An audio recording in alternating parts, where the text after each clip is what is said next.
Good evening guys. मेरा नाम प्रदीप कुमार है और मैं आपके लिए आज एक ऐसी उपयोगी टर्म को लेकर आपके साथ उपस्थित हुआ हूँ जो अधिकांशतः सभी एग्जाम्स में पूछी जाती है। और वो जो टर्म्स हैं, मैं बात कर रहा हूँ, आप सभी लोग कुछ लोगों ने, जो लोग कॉम्पिटिटिव एग्जाम्स की तैयारी कर रहे हैं उन लोगों ने पढ़ा भी होगा। मैं बात कर रहा हूँ एसटीजी की। इसका मतलब होता है sustainable development, sustainable developments goals, SDG. ये एक ऐसी उपयोगी टर्म्स है जो अधिकांशतः एग्जाम्स में पूछी जाती है प्रत्येक वर्ष, चाहे वो एग्जाम आईएएस का हो, चाहे वो प्रोविंशियल सिविल सर्विसेज का हो, पीसीएस का हो। इसमें यूपी, राजस्थान या फिर एमपी या फिर अन्य कोई स्टेट हो, इसमें इन सभी जितने भी एग्जाम्स कंडक्ट कराती हैं, कोई भी स्टेट गवर्नमेंट हो या फिर सेंट्रल गवर्नमेंट हो, इन सभी एग्जाम्स में ये टर्म्स पूछी जाती हैं। ये 17 गोल्स हैं इसके, और 17 गोल्स को याद करना बहुत ही टिपिकल है। तो मैं आप सभी के लिए एक ट्रिक ऐसी लेकर आया हूँ जिससे उन 17 गोल्स को आप इजिली एक बार सारी चीजें देख लोगे तो आप एक बार में ही उनको याद करने में आपके लिए सहूलियत रहेगी। आप एक बार में ही उन जितने 17 गोल्स हैं, किस क्रम में है वो क्रम भी याद रहेगा आपको, और वो सारी चीजें आपके लिए आसान हो जाएगी। उनमें जो सबसे पहला गोल आता है, पहला जो गोल आता है वो आता है no poverty. No poverty, no poverty का मतलब ये है कि कोई भी क्षेत्र हो, कोई भी देश हो, या फिर किसी भी कंट्री में अगर ये पावर्टी नहीं है, मतलब कि पावर्टी, गरीबी वहां पर उपस्थित नहीं है, तो उसके लिए एक टर्म्स जो अगले गोल की पूर्ति करेगा, ये इसी से एक दूसरा गोल निकलता है, वो निकलता है जीरो हंगर। जिसका मतलब होता है कि अगर उस देश में पावर्टी नहीं है, गरीबी नहीं है, तो उस देश में स्वाभाविक है कि हंगर भी नहीं होगा, मतलब हंगर उस देश में प्रेजेंट नहीं होगा। उसी से दूसरा गोल निकल के आता है। दूसरे गोल से ही जुड़ा हुआ है जो तीसरा गोल है कि इसमें जीरो हंगर है, पावर्टी में नहीं है, एक ऐसा कंट्री। तो तीसरे गोल की जो पूर्ति करेगा वो करेगा कि गुड हेल्थ एंड वेलबींग। जिसका मतलब है कि वो जो भी लोग इन दोनों गोल्स की पूर्ति कर रहे होंगे, जो भी देश इन दोनों गोल्स की पूर्ति कर रहे होंगे, उनकी जो स्वास्थ्य है वो अच्छा होगा और वो अच्छे से अपना जीवन व्यतीत कर रहे होंगे। इसी तीसरे गोल के साथ एक अन्य गोल जुड़ जाता है। जब व्यक्ति स्वस्थ रहेगा तो सीधी सी बात है वो पढ़ भी सकेगा। तो हम उस व्यक्ति को जो चीज देंगे, अपने जिस भी संस्थान से देंगे, वो क्वालिटी एजुकेशन होगी।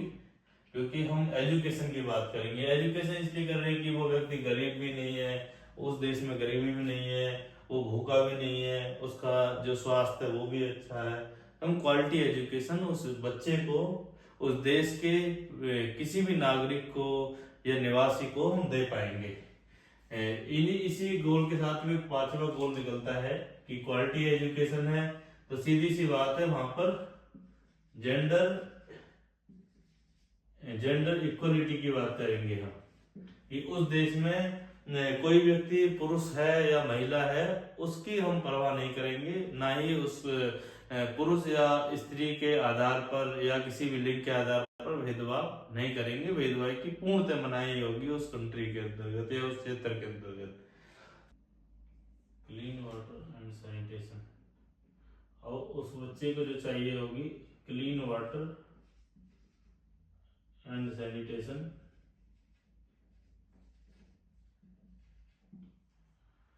जो जेंडर इक्वलिटी से ही निकलता है कि मतलब उस बच्चे को क्लीन वाटर मिल जाए और साथ ही साथ से साफ सफाई मिल जाए। तो उस व्यक्ति की डिमांड ये रहेगी, जो सातवां गोल जिस गोल की तरफ इशारा करेगा वो करेगा कि affordable and clean energy. Affordable and clean energy की मांग करेगा कि भाई हमको अच्छा पानी मिल गया, साफ सफाई मिल गई, अब हमको एक ऐसी ऊर्जा मिल जाए जो सस्ती हो, जो एफोर्डेबल रेट पर उपलब्ध हो।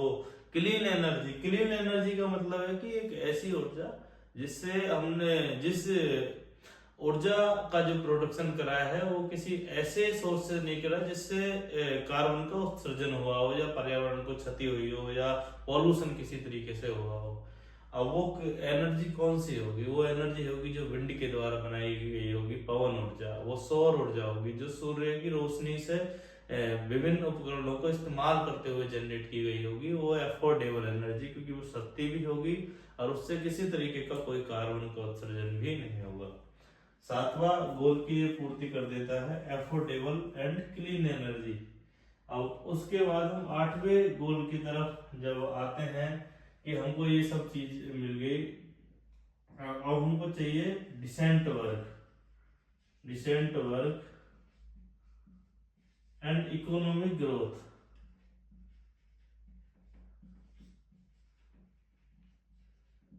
सीधी सी बात है कि जब हम रिसोर्स को बदल रहे हैं, कैसे रिसोर्स को बदल रहे हैं? जो एनर्जी का प्रोडक्शन करता है, और वो एनर्जी का प्रोडक्शन भी उस तरीके से करता है कि वहां पर किसी तरीके का कोई पॉल्यूशन क्रिएट नहीं होता, पॉल्यूशन का जनरेशन नहीं होता। तो सीधी सी बात है, जब हम कोयले का प्रतिस्थापन बाकी सोर्सेज से करेंगे तो वो इकोनॉमिक ग्रोथ को थोड़ा झटका दे सकता है। तो हम किस तरीके से उसको वर्क देंगे, मतलब कि डिसेंट का मतलब यहाँ पे है कि हम एक ऐसा वर्क जो किसी तरीके का भेदभाव नहीं करता हो, एक सभ्य समाज, एक सभ्य जैसे सिविलाइज सोसाइटी होती है, सिविलाइज लोग होते हैं, सिविलाइज कंट्री, मतलब कि लोगों से मिलकर समाज और समाज से मिलकर देश और देश से मिलकर दुनिया जो बनती है।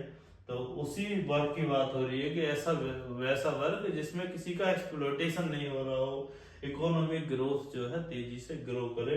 अब जब आठवां ये गोल जब इससे इनसे निकल कर आता है, फिर आठवें के बाद में नौवां जो गोल निकल के आता है, तो उसके लिए हमको चाहिए होगा industry, industry innovation, industry innovation and infrastructure,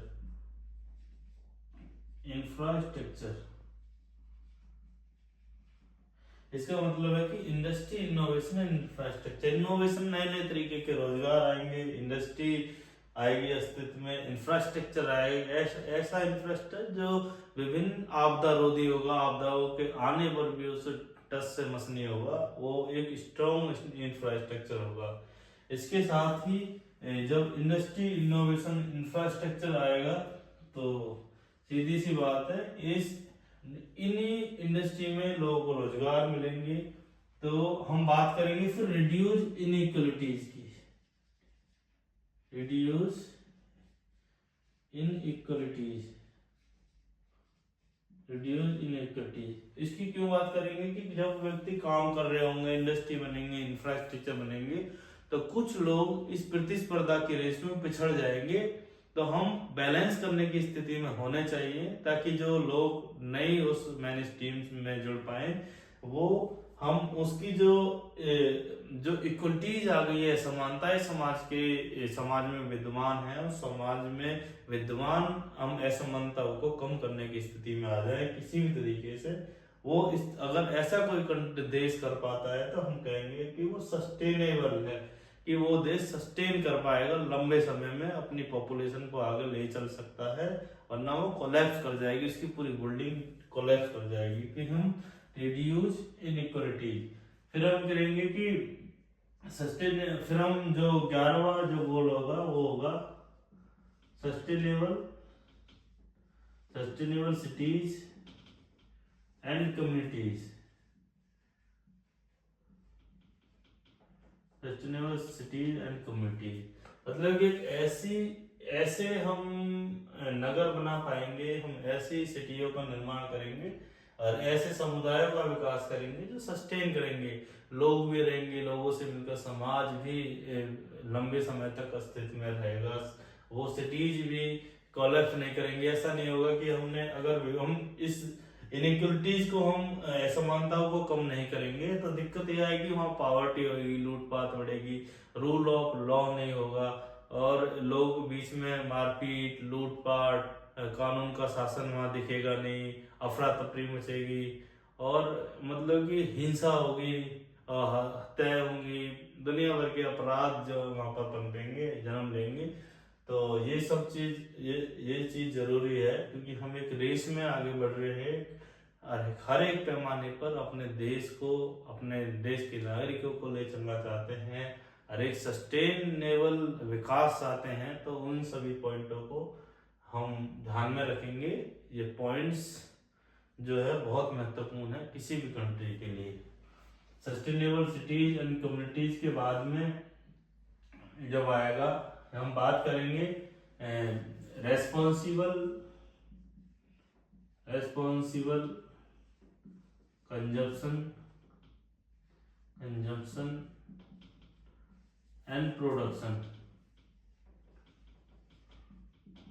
अब ये पॉइंट जो बहुत महत्वपूर्ण है, मतलब खपत हमको करनी है जिम्मेदार पूर्वक तरीके से और प्रोडक्शन करना है बहुत ही जिम्मेदार पूर्वक तरीके से। क्यों?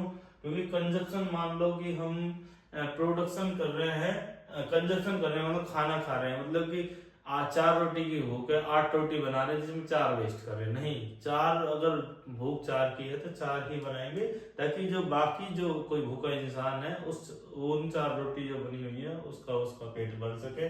प्रोडक्शन मतलब कि जैसे कि प्लास्टिक वेस्ट हो गया, तो प्लास्टिक वेस्ट के लिए भी हम खुद ही जिम्मेदार है। अगर मैंने क्रिएट किया है तो उसका जो उपाय है वो भी मुझे ही करना होगा। तो हम प्रोडक्शन भी किसी भी वस्तु का तभी करेंगे, उसी हिसाब से करेंगे। तो ये भी पॉइंट हमको ध्यान में रखना है। 13 नंबर पे जो पॉइंट आता है क्लाइमेट एक्शन। क्यों? क्योंकि इतना सब कुछ हो गया, क्लाइमेट एक्शन पे बात नहीं होगी तो फिर सारे पॉइंट व्यर्थ हो जाएंगे। क्योंकि ये जो कंजप्शन होगा, प्रोडक्शन होगा, सिटीज का ध्यान रखेंगे, इक्वलिटीज का ध्यान रखेंगे, लोगों को रोजगार मिलेंगे, तो हमको पर्यावरण के साथ में किसी प्रकार की इंफ्रास्ट्रक्चर बना रहे हैं तो क्षति नहीं होनी चाहिए। पर्यावरण का हम विशेष ध्यान रखेंगे और पर्यावरण का ध्यान रखना बहुत जरूरी है क्योंकि क्लाइमेट एक्शन हमको पर्यावरण के लिए पेड़ पौधे लगाना हो, उसका रखरखाव हो, या पर्यावरण के साथ में कोई छेड़खानी नहीं करना हो, पशु पक्षियों के साथ में कोई छेड़खानी नहीं करनी हो, ये भी ध्यान रखना पड़ेगा। 14वें नंबर पर आएगा लाइफ ऑन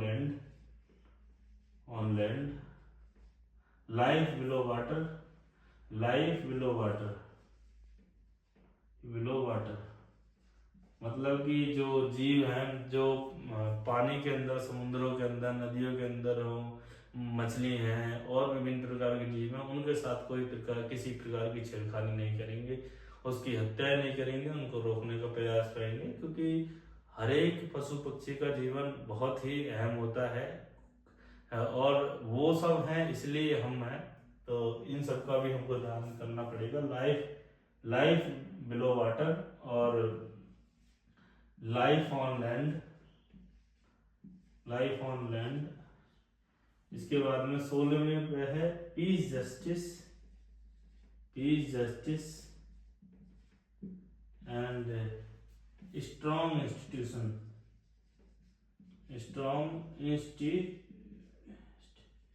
इंस्टीट्यूशन कि हम शांति बनाए रखें, न्याय की तरफ अग्रसर हों और एक मजबूत संस्था का निर्माण करें। एक ऐसी संस्था जैसे कि इंटरनेशनल जस्टिस कोर्ट है, IJC है, उस तरह की संस्थाएं हैं जो देश के विभिन्न, जो पूरे जितना भी वैश्विक समुदाय हैं उसको साथ लेकर चलते हैं। ऐसी संस्थाओं का निर्माण हम करेंगे जो गरीब कंट्री हैं, जो पुअर कंट्री हैं, जो सेमी डेवलप्ड कंट्री हैं, जो डेवलपिंग कंट्रीज हैं, उनका विशेष ध्यान रखें। जो डेवलप्ड कंट्री हो चुकी हैं क्योंकि वो कंजप्शन ज़्यादा कर रही हैं, उन पर उनको सहूलियत ना दे करके एक ऐसी कंट्री को सहूलियत दे जो डेवलपिंग है या सेमी डेवलप्ड कंट्री है, जहाँ पावर्टी बहुत ज़्यादा है ऐसी कंट्री को सहयोग करें, वहाँ के इंफ्रास्ट्रक्चर को डेवलप करने में कंट्रीब्यूट करें।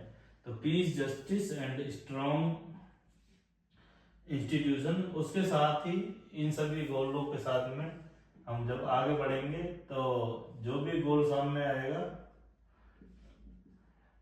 वो आएगा पार्टनरशिप फॉर गोल, पार्टनरशिप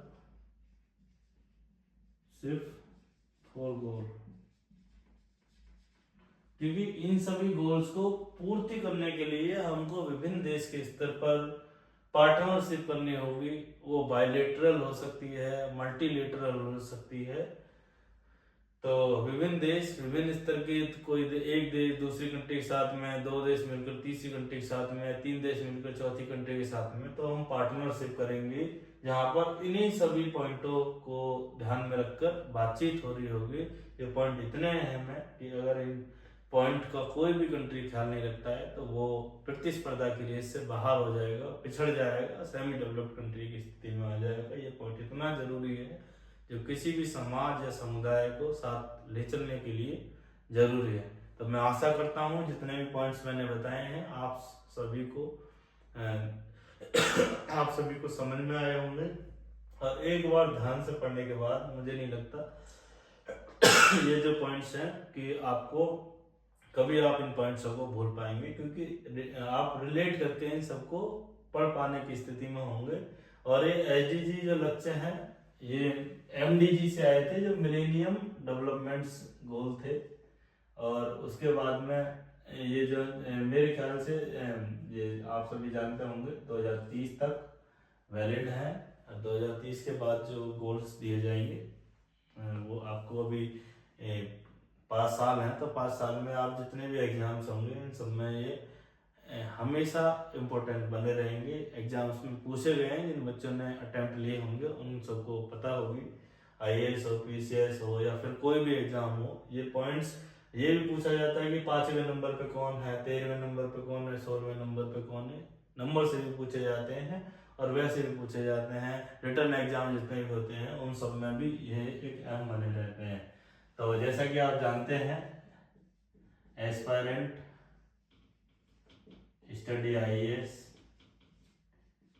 ये चैनल है हमारा, इसको आप सब्सक्राइब कर सकते हैं। अगर आप इसी तरह की वीडियो, इसी तरीके का कंटेंट आप हमसे एक्सपेक्ट करते हैं, आप चाहते हैं इसी तरीके के जो कंटेंट है मैं उन पर वीडियो बनाऊं, तो आप हमारे चैनल को फॉलो कर सकते हैं। फॉलो जरूर कर लीजिएगा और शेयर एंड सब्सक्राइब जरूर कर लीजिएगा। अगर वीडियो अच्छी लगे तो आप लाइक भी कर सकते हैं। बहुत बहुत धन्यवाद। Thank you so much.